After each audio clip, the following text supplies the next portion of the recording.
Hi, I'm Mike from 1A Auto.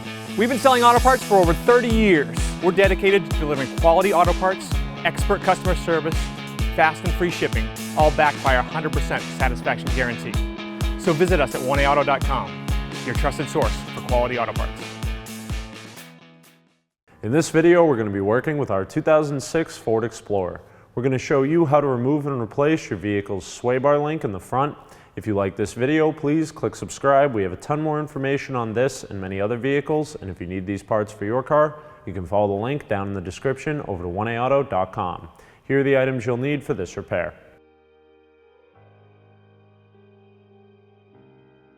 Using a 19mm socket and a breaker bar,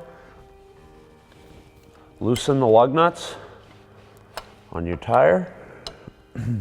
Raise and support your vehicle. We're doing this on a lift to make it easier to show you what's going on, but this job can be done at home on a jack and jack stands. Finish removing your lug nuts. You should be able to do this by hand at this point, but you can use a ratchet if you need to. You can then remove your wheel and tire.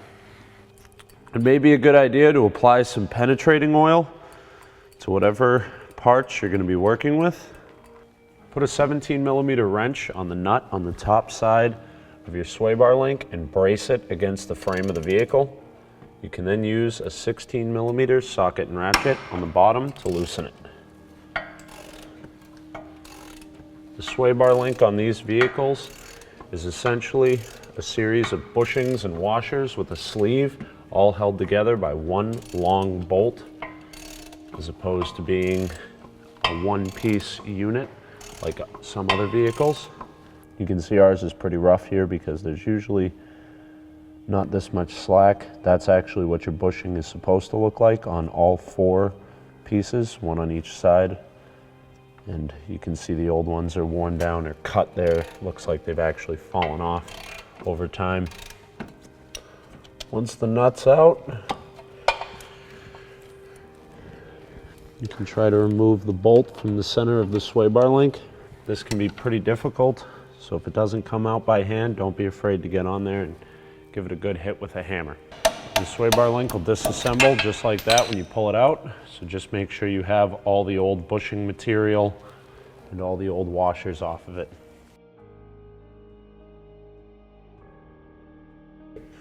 Now you sort of need to build the sway bar link into the truck, so we'll start with a washer and then a bushing. We'll go up through the control arm,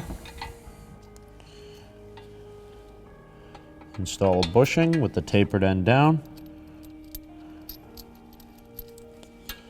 followed by another washer, the sleeve,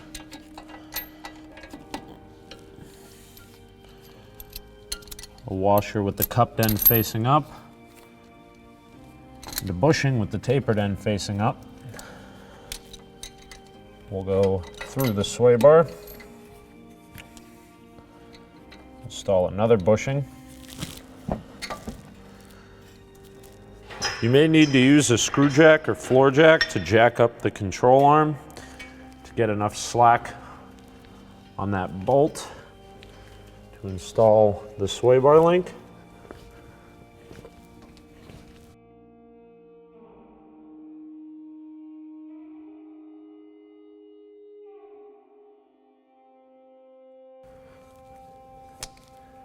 Then install the washer and a nut and tighten your new hardware down. You'll want a 17mm wrench on the nut and a 16mm socket and ratchet on the bolt end.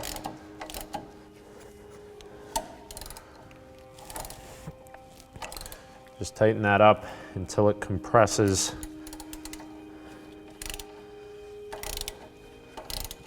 Just tighten that up until it compresses the bushings.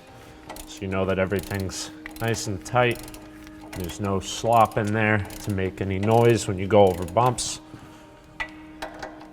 Once that's down tight, you can lower the weight off of the screw jack or floor jack. Reinstall the wheel and tire onto your hub.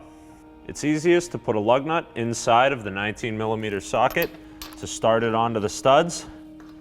Get all 5 of these down as tight as you can by hand, and then we'll torque the wheel once there's some weight on it. Lower the vehicle back down and put partial weight onto the wheel and tire. This means that you may have your jack or lift under the vehicle, get the tire to touch, and let the vehicle come down some without allowing it completely off of the lift or jack. Torque your lug nuts to 100 foot-pounds in a cross pattern.